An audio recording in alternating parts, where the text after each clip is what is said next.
Hey guys, it's 15 back with another video's time, and we are here with our another wrestling pay-per-view review, and we're doing the review of the AEW plus New Japan and Forbidden Door pay-per-view 2022.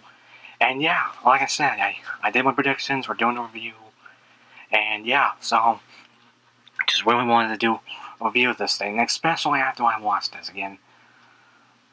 And I just really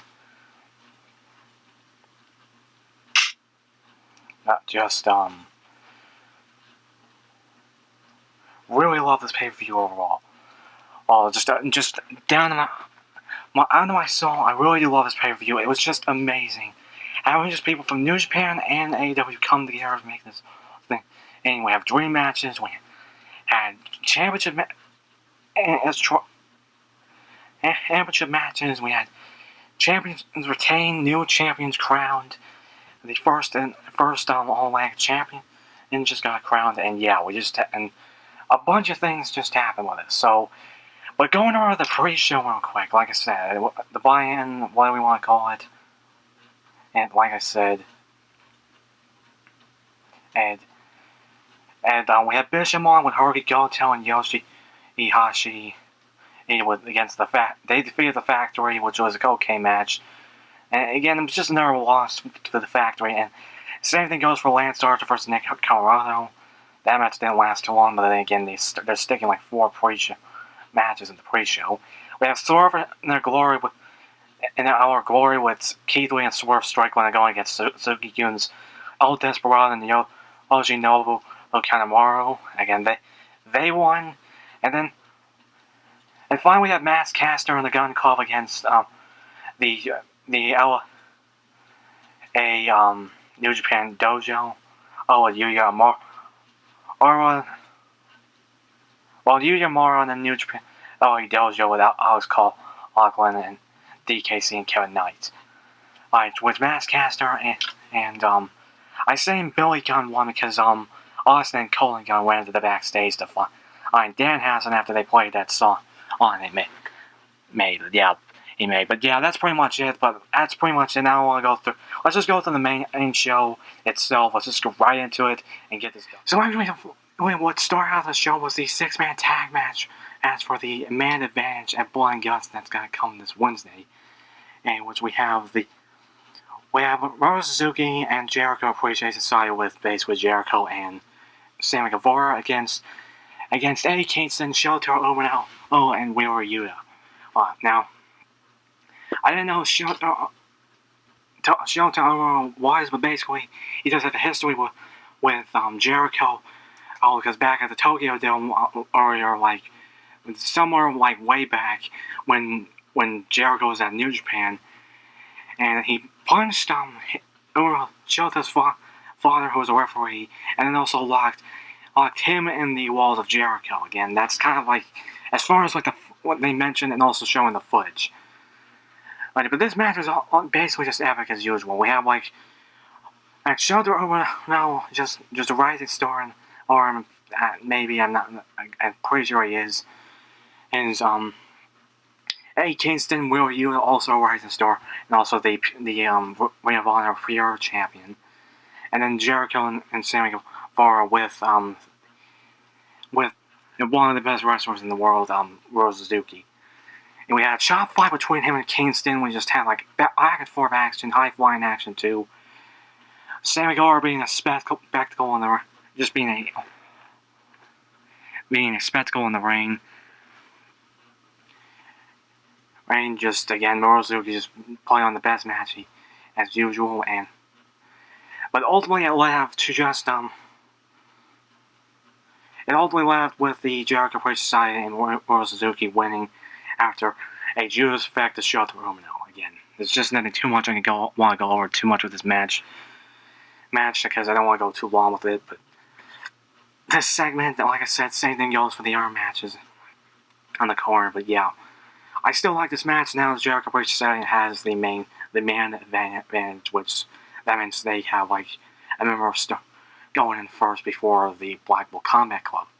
But that's pretty much of this match. I really did And a really good opener for the show. Next up, we got a match that I don't have any figures of because I don't have Trent and I don't have FTR, which I plan to get next month, especially since, well, spoiler.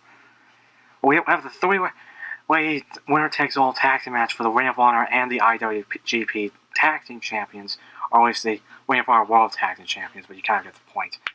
With FTR, United Empire's Great Khan and Jeff Cobb, and then Poggy Vice. Nice, and yeah, this match was also another pretty good. This one was also a banger.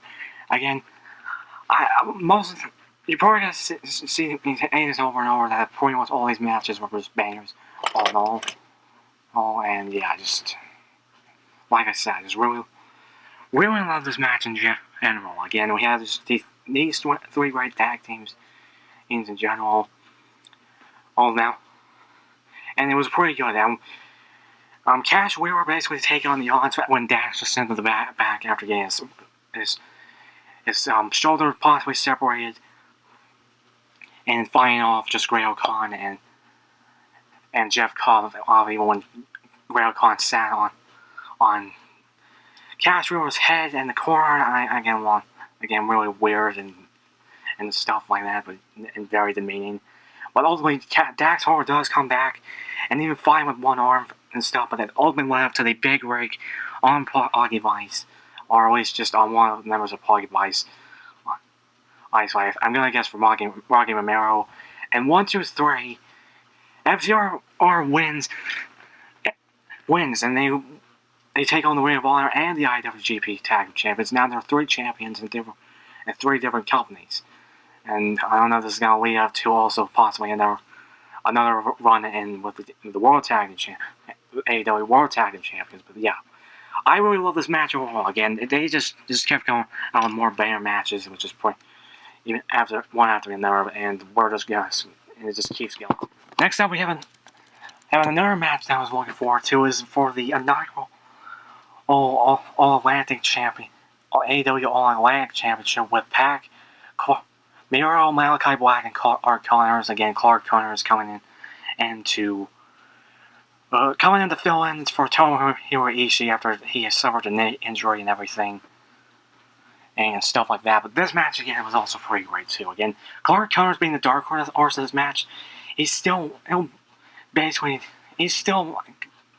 brought everything to the table for this match with all 4 of these guys, with Pac, Miro, and Malachi Black. I almost said Aleister Black, but I'm used to calling him that. But all in all, there were multiple times I thought that Clark Connors was going to win, and Miro, and he was my main pick. Even Malachi Black. Miro was about to win, and the turning point was basically just when Miro had the game over locked in on Pac.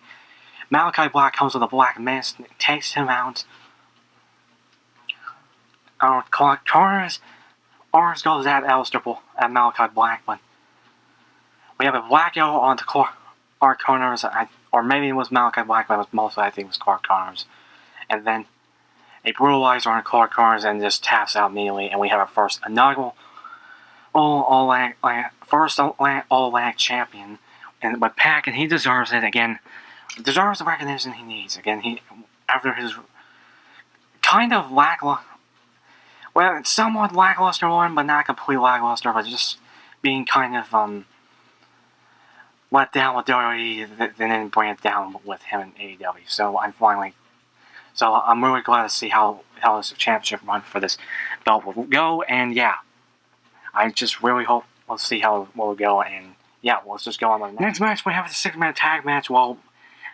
Match with the Bullet Club, with Young Bucks joining up with the Bullet Club with El Phantasmo and Hikuleo in their corner for one night only, going against the Dudes of Attitudes, with Darby, Sting, and Shingo Takagi. So yeah, this used to be a 8-man tag team match with Hiromu Takahashi and Shingo Takagi with Darby and Sting, but Hiromu Takahashi ended up getting a fever because I guess that COVID's still going on over in Japan a little bit. So yeah, it was turned into a 6-man tag match. Hikuleo was still involved a bit, but yeah, this match was another pretty good banger. Even started red hot after Sting basically appearing in the rafters and then appearing on the tunnels and jumping on all Bullet Club. And it was just all back and forth. I literally thought that Bullet Club was going to take the win, and they were kind of like my main pick to win since they were joined back together. And there was just many like spots, but again, ultimately led to just a coffin drop onto Elvin Tasman after taking out the Young Bucks and stuff like that. And the dude with attitudes, well, actually it was not really a coffin drop. It's actually the Trail of the Dragon from Shingo Takagi onto Elvis Tasman, and then yeah, the dudes with attitudes win. That's again I'm a little. It's starting to become a little foggy, remembering everything, but yeah, that's pretty much it. And like I said, and like I said, there's this Bullet Club coming back together for once with the Young Bucks again, but yeah, I don't know. So I don't know if there's gonna be any more rivalries with the Young Bucks and Sting, but probably is, but I don't know. And just Undisputed Elite in general, but yeah, that's pretty much it for that.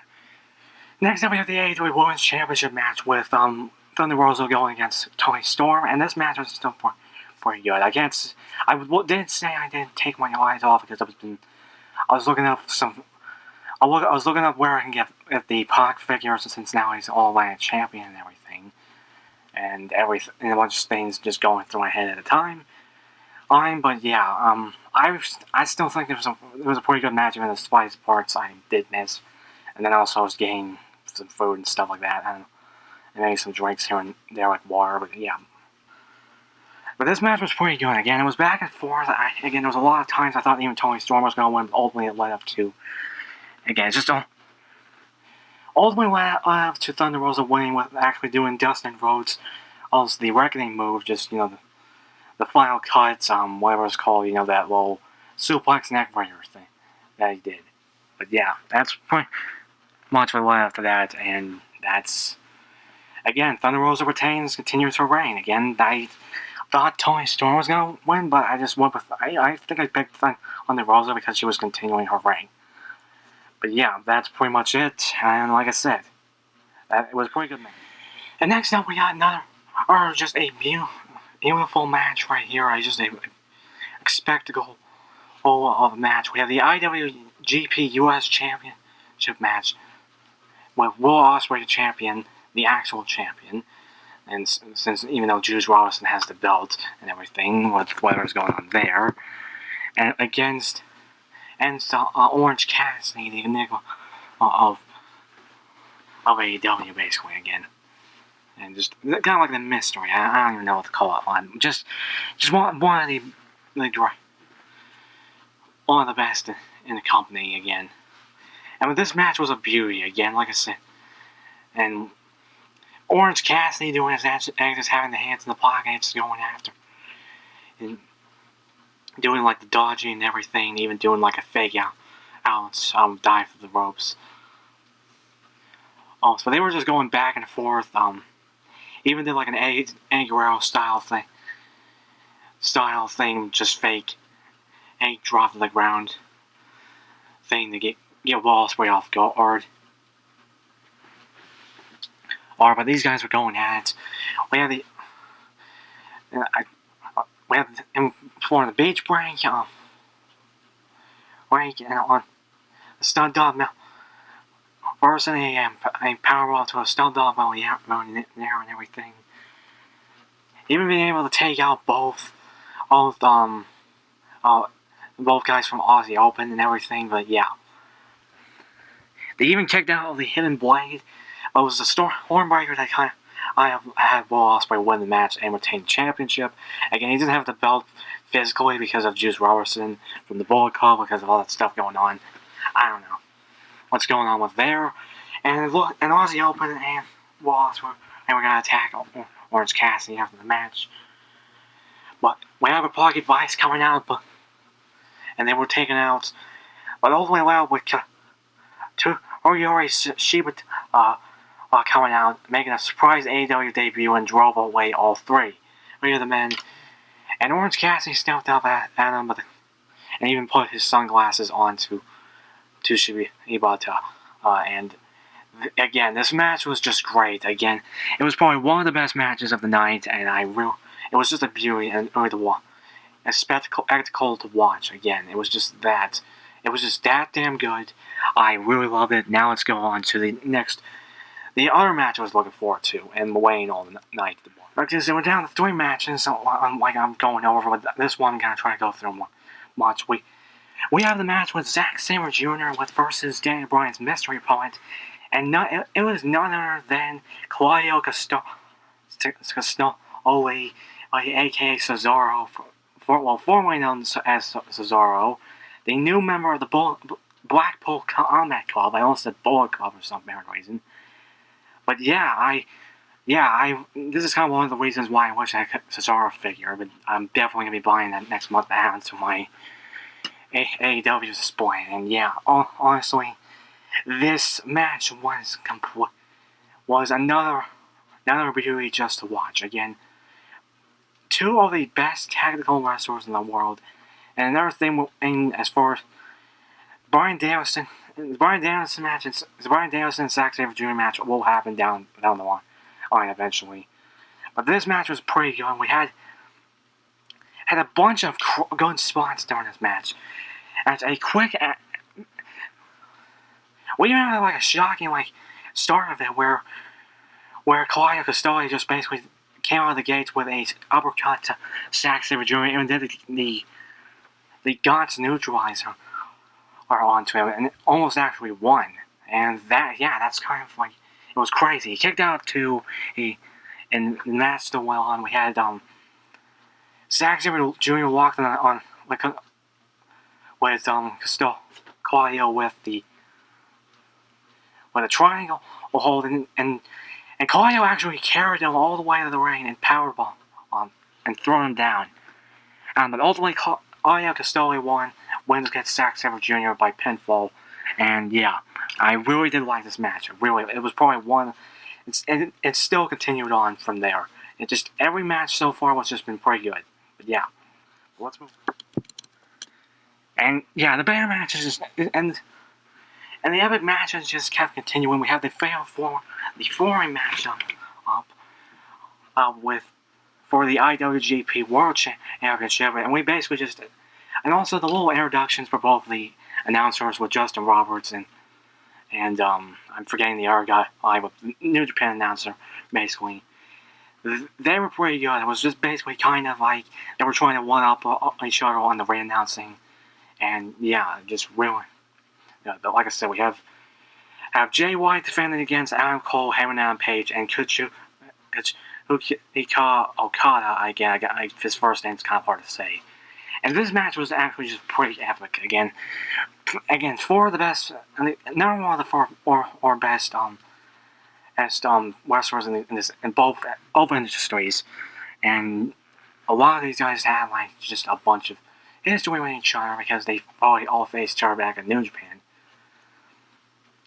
And this was and it was unpredictable who was going to win this match, even though I kind of already knew who was going to win anyway. Anyway, like I said, and we just had a back and forth matchup. We had Okada taking out Jay White and Hangman Page with a crossbody over the barricade, and then even him going at it with Adam Cole. Hangman Page almost getting a close win by taking all the other guys. But almost had Okada winning, almost doing the Rainmaker to him, but then basically Adam Cole got injured during the matchup, which basically led us to the Blade Runner with Jay White, but ultimately went up to the pinfall. Not on Jay White pinning Okada, but Adam Cole, and it looked like he was actually going to kick out, but he didn't kick out on time. Because he was injured. And yeah, Jay White retains, and he just walks past the Undisputed Elite, not even batting an eye at all. Also, I don't know if there's anything going to happen between the Bullet Club and the Undisputed Elite. It's going to be like a Bullet Club and Undisputed Elite Civil War thing going on. I don't know. Like I said, we don't know what's going to happen. And I don't know if Adam Cole is completely injured and going to be out for a while. I don't know. Again, we'll see. We'll literally see. We'll literally see. But yeah, that's pretty much it. Now let's go on to the main. Which is for the AEW the interim AEW World Championship, again, I'm trying to say how it's going to be that, but again, with Jon Moxley against Hiroshi Tanahashi. Again, I'm pretty sure I got his name right. Yeah, Hiroshi Tanahashi. Again, Hiromu Takahashi and Hiroshi Tanahashi kind of confuses me a bit. But yeah, pretty much the dream match the dream match we've been waiting for, the match with the main event that everyone's been waiting for, and this delivered completely. While there were some points that Jon Moxley was in the driver's seat, even he was willing to take a count-out victory because I guess a new Kevin would crown even with the count-outs. Because I guess Jon Moxley trying not to get himself completely down, trying not to get him down, trying to keep him like at 50 at least, in between the 50 and 100% mark, blind guts and everything. But Hiroshi Tanahashi still all delivered. Even he almost actually won. He's fought out of multiple submission moves with the sleeper hold, everything. Even took a bunch of hits to the shoulder and the King Kong lariat. And there was like multiple times I thought Hiroshi Tanahashi would win. But ultimately left with Jon Moxley using the Death Rider onto Hiroshi Tanahashi. And 1, 2, 3, we have, well, I just screwed that up. We have a interim AEW champion, and that is Jon Moxley again. And ultimately, I really did love this show overall. I really did. It just all in all, the show was just great. All the matches, there was no disappointing matches at all. Even though I thought when I literally thought that it was going to be a squash match with Claudio Castagnoli and Zac Samer Jr., I literally thought they didn't went that route. They went just a full-on tactical wrestling match than that. And it was still delivered. And like I said, and that's pretty much the point. And like I said, after that, the Jericho Appreciation Society came out and started attacking Kingston. At least it started with Jericho and Sammy Guevara, but the rest of them came out. Blackpool Combat Club came out. They were still a little bit outnumbered until Claudio just stole won. And what came out and even the odds and even fought them off. Of course, it looked like that Kingston will not get along with him, just like it didn't get along with Bryan Danielson, like I said. And yeah, like I said, this pay-per-view was just great. It was one of the best pay-per-views of this year. A bunch of surprise appearances, a complete stacked card, even despite some of the things that happened, like a few of the people being injured and not being able to get there and stuff like that. And a bunch of changes over and over again. Like I said, just everything going on to this point. It still was a great show. It still delivered pretty well. A little bit, again, like I said, better than WWE again. AEW still has its faults too, but honestly, again, every new one always does. But yeah, that is pretty much it. And I don't want to go any longer than I feel like I'm doing. Remember to like this video, comment down below what you guys think of this pay-per-view. What do you think of my review? What do you think of everything going on my channel right now? Any advice will be any advice and stuff like that, and that will be always wanted. And again, remember to subscribe, tap the bell below to keep up with the updates. Again, you kind of will need it. And you need to, and again, like I said, remember to click the share button to share this to social medias to expand the subscriber count. I do want to get to 500 this year. Maybe 1,000, but I'll keep it at 500. Like I said, I definitely want to get that at the end of the year. And that is pretty much it. And this is IS-15, going wire kicking out of